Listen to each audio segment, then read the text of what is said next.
Welcome to Tech Money Madness, your daily U.S. stock market deep dive, June 30th, 2026. It is great to be here. And we're so glad you're here with us today because we are looking at a market landscape that is, well, honestly, just full of wild contradictions. Yeah, it really is a fascinating divergence right now. I mean, we've got a situation where three artificial intelligence chip companies can conjure like $2 trillion in value seemingly out of thin air in a single quarter.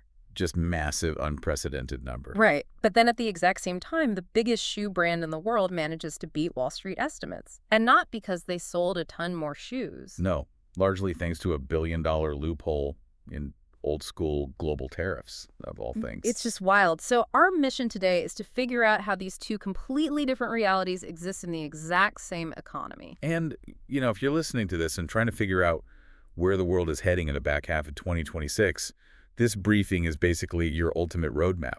Exactly. We're going to unpack how this massive AI boom is rippling through the entire U.S. economy. And I really mean every corner of it. Yeah, from complex cybersecurity networks to physical footwear logistics. We'll even get into government defense budgets and why the Federal Reserve is suddenly worried that AI might actually be driving up inflation. Which is a huge shift in how we usually think about technology. It really is. But let's start with the AI gold rush and this $2 trillion chip surge. Break down this Q2 rally for us. Well, the second quarter just wrapped up, and we saw a very strong broad market rally, across the board. Right. The numbers for June 30th are pretty clear. Nasdaq was up 1.34%, S&P 500 up 0.71%. And the Dow was up 0.29%.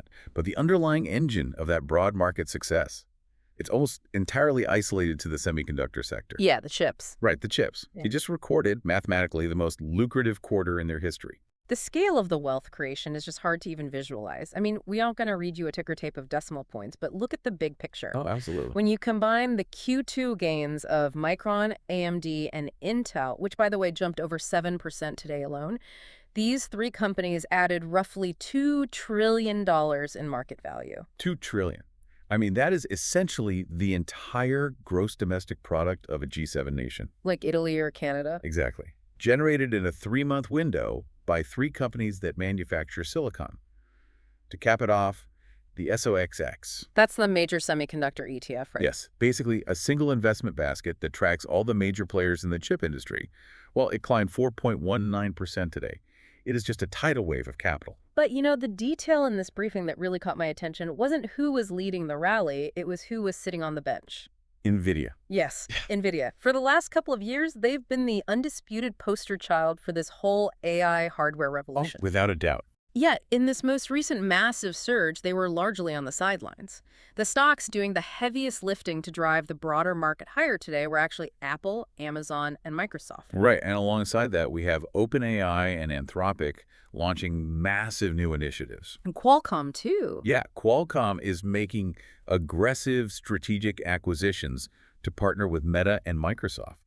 We are watching a real-time rotation of capital. Okay, a rotation. Explain that. Well, markets are forward-looking. For the past 2 years, Wall Street aggressively rewarded the foundational architects. The companies literally building the physical silicon brains required for AI. The heavy lifting phase. Exactly. What we are seeing today with capital rotating toward Apple, Microsoft, and Qualcomm is the market signaling that this foundation is now stable enough to support consumer-facing infrastructure. I want to try an analogy here just to see if I'm understanding this shift. Sure, go ahead. We used to hear that tired cliche about the gold rush, right? How the people who made the real money were the ones selling the pickaxes. Right, and NVIDIA was the pickaxe. Exactly. But that metaphor feels kind of outdated now. This feels more like the invention of the electrical grid. Oh, like that. For 2 years, investors threw money at the companies laying the high-voltage power lines, but now the power lines are active. So the capital is shifting to the companies inventing the washing machines, the televisions, the refrigerators that actually plug into the wall. That is a much more accurate framework. Mm-hmm. And Qualcomm's current strategy fits perfectly into your appliance analogy. How so? Their new acquisitions and partnerships are focused on transforming them into an AI compute powerhouse, specifically for what we call edge devices. Okay, let's define that for a second, because edge devices sounds like a term engineers throw around just to confuse the rest of us. Fair enough. Historically, if you asked your smartphone or a laptop to do something complex using AI, The device had to send your request over the internet to a massive, centralized cloud server. Right, somewhere in a desert. Exactly. That server did the heavy thinking and sent the answer back. The edge simply refers to the outer boundary of a network, so your actual physical device. Okay. Qualcomm is designing ecosystems so your phone or your headset can process that heavy AI computation locally, right in your hand, without needing to talk to the cloud. Wow. So if NVIDIA is sitting out the rally while Qualcomm and these other consumer-focused companies pivot so aggressively, I have to ask, Yeah. does this mean the AI trade is finally democratizing across the broader tech ecosystem? Are we moving past the monopoly phase? Well, I wouldn't call it democratization just yet. I would call it deployment. Deployment, got it. The wealth is flowing out of the foundries and into the deployment channels. But deploying AI at this scale introduces a completely different and arguably more dangerous set of challenges. Because it's everywhere now. Exactly. When every phone, headset, and enterprise software suite has deep AI integration, the digital attack surface expands exponentially. Which brings us right into the cybersecurity data from today's briefing. I mean, if data is the new crude oil and AI is the new refinery, someone has to guard the pipeline. And right now, the guards are being heavily compensated. Really? The briefing shows Palo Alto Networks and CrowdStrike just reported their strongest quarters on record. You simply cannot have a multi-trillion-dollar expansion in AI infrastructure without a proportional, massive expansion in digital security. Because the hackers are using AI now, too. Exactly. Hackers are utilizing automated AI tools to probe for weaknesses, so companies are forced to purchase AI-powered defense systems just to keep pace. It's an autonomous arms race. That much makes logical sense to me. But I want to pivot sharply here. Okay. Because I was reading through this briefing, following the logic of the tech boom, and then I just hit a wall of data from the traditional physical economy. We have to talk about Nike. Oh, yes. The physical retail landscape is telling a very different story right now. A completely contradictory story. Listen to this. Nike just reported strong quarterly results. Their sales topped Wall Street's estimates. Right.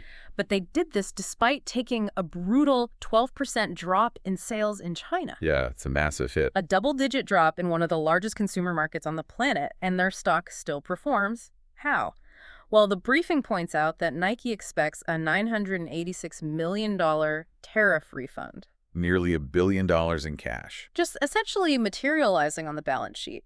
Help me understand the mechanics of this, because it feels like a glitch in the matrix. It is a massive injection of liquidity, but it's not magic. Yeah. It's just the gritty reality of global trade logistics. Okay, break that down.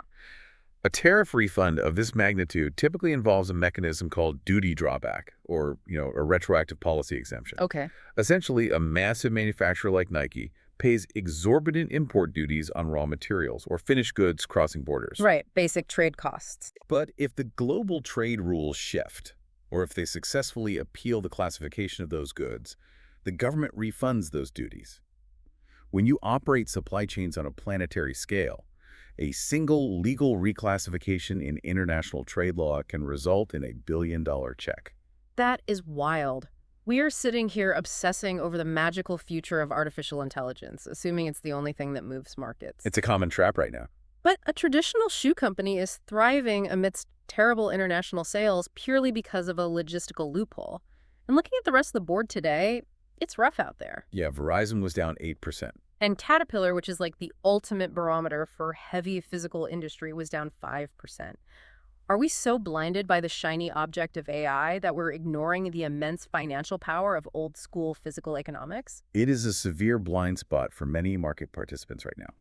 That nearly billion-dollar tariff refund for Nike is a stark reminder that international logistics, physical supply chains, and government trade policies still dictate the reality for most of the economy. And that Caterpillar drop. When you see Caterpillar drop 5%, that is a physical world indicator. It tells us that global construction demand, heavy infrastructure spending, and commodity cycles might be cooling off.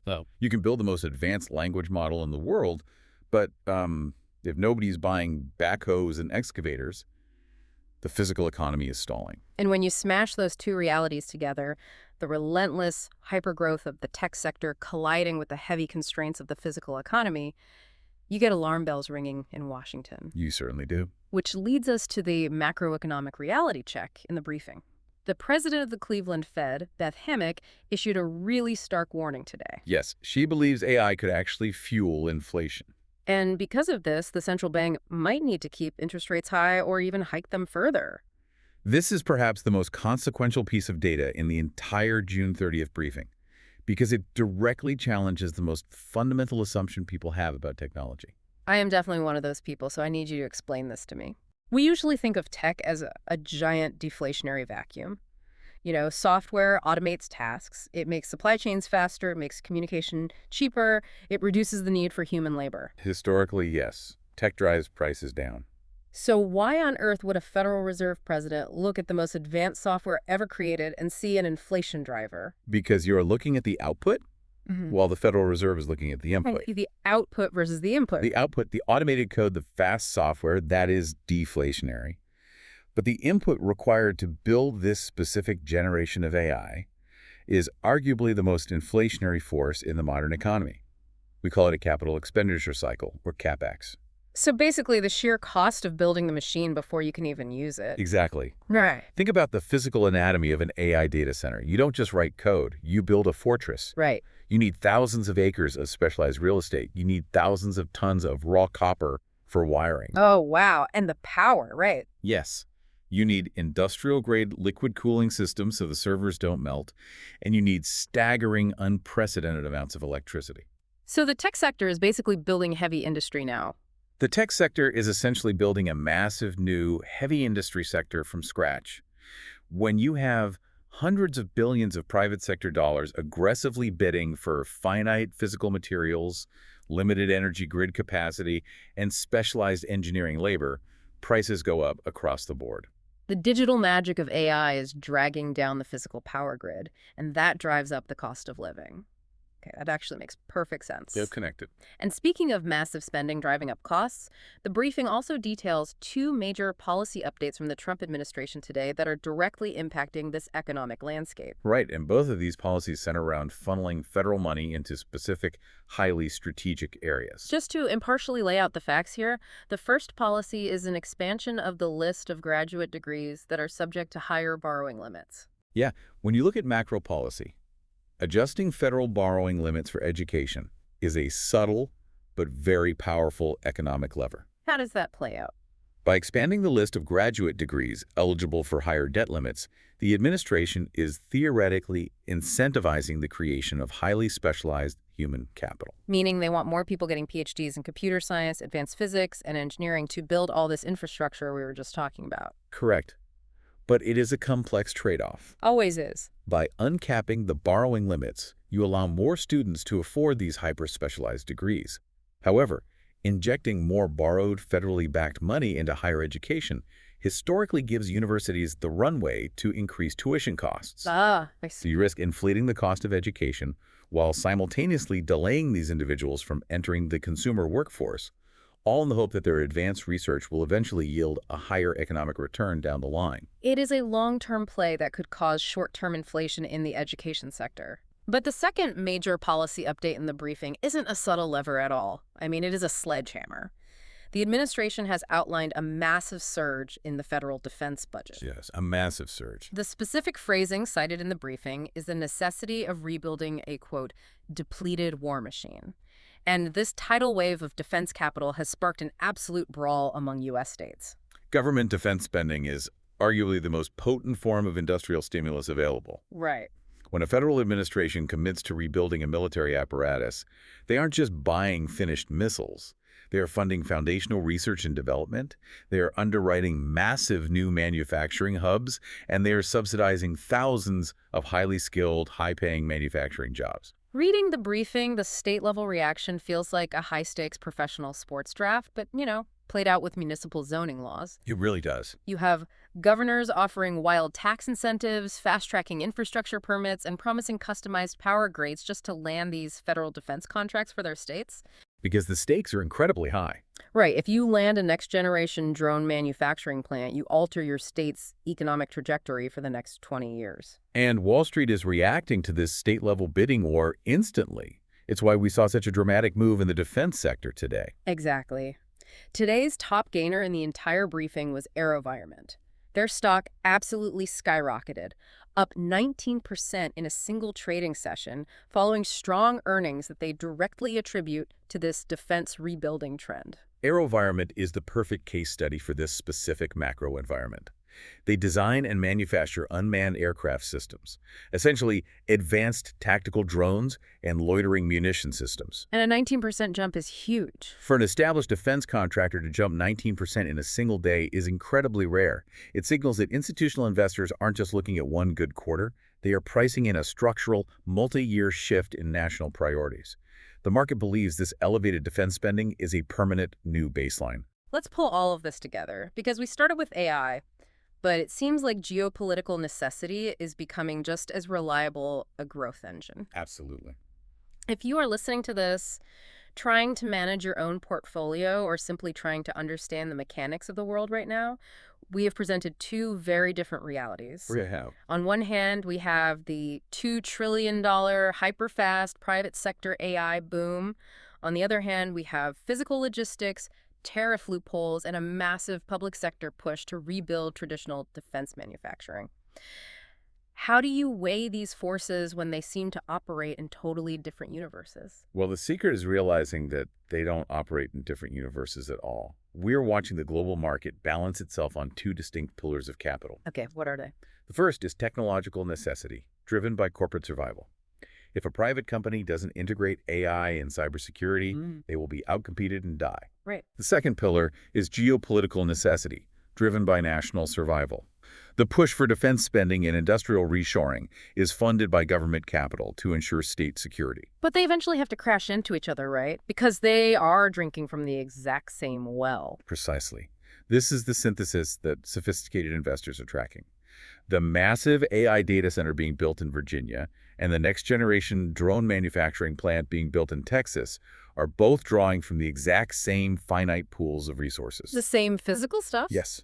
They both need structural steel, they both need advanced semiconductor chips, they both need highly specialized electrical engineers, and most critically, they both require massive amounts of electricity from an already strained power grid. Which brings us right back to Beth Hammack and the Federal Reserve losing sleep over inflation. Full circle. You cannot simultaneously run a historic private sector AI infrastructure boom and a historic public sector defense rebuilding boom without putting immense inflationary pressure on the physical materials required to build them. The digital aspirations of the tech sector are entirely constrained by the physical realities of the industrial sector. We have covered a tremendous amount of ground in this briefing.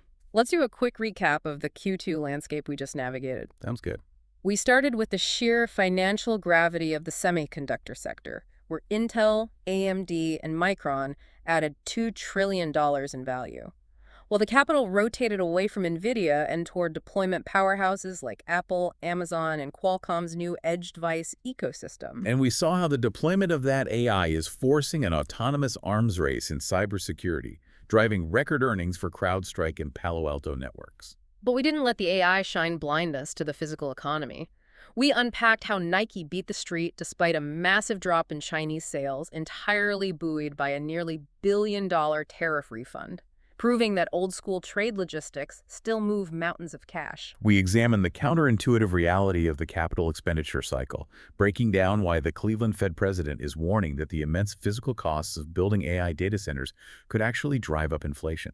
And finally, we looked at how federal policies, from funneling debt into graduate degrees to launching a massive defense budget to rebuild a depleted war machine, are serving as industrial stimulus, sending companies like AeroVironment surging 19% and kicking off an economic bidding war among U.S. states. It is an intricate, deeply interconnected market.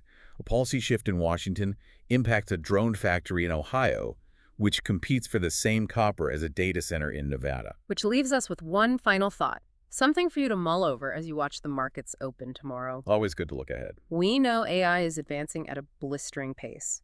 And we know that national defense budgets are skyrocketing to fund next-generation autonomous war machines.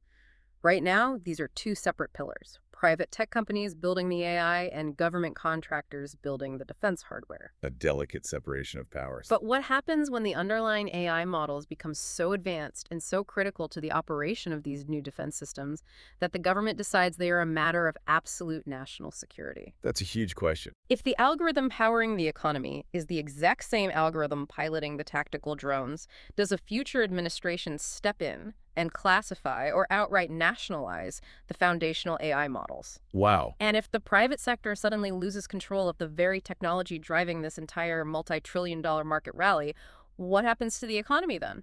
That is a scenario that would rewrite the rules of global finance entirely. Definitely something to keep in mind the next time you see a tech valuation break another record.